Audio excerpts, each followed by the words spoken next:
喂鹅了，喂鹅了。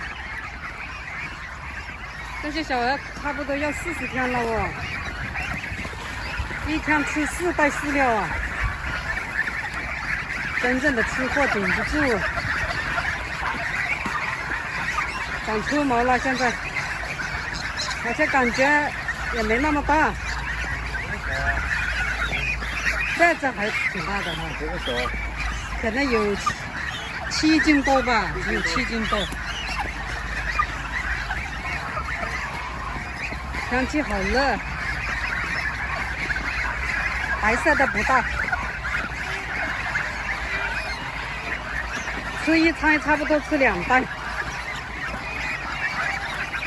早上就吃的少啊，下午这一餐要吃2袋，早上跟中午2袋，一天4袋，太能吃了。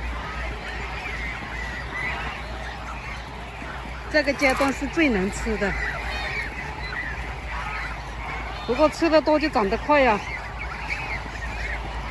要吃得下才好，吃不下就不好。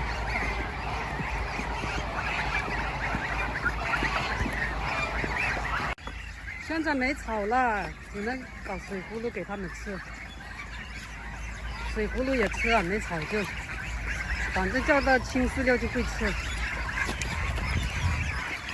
不吃青饲料不行啊。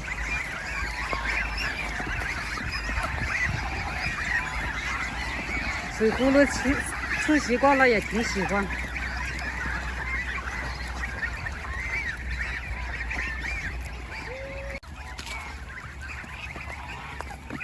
水葫芦也吃得挺香的，不过水葫芦没营养价值啊，只是清理肠胃。没有草吃也可以代替，只能这样了。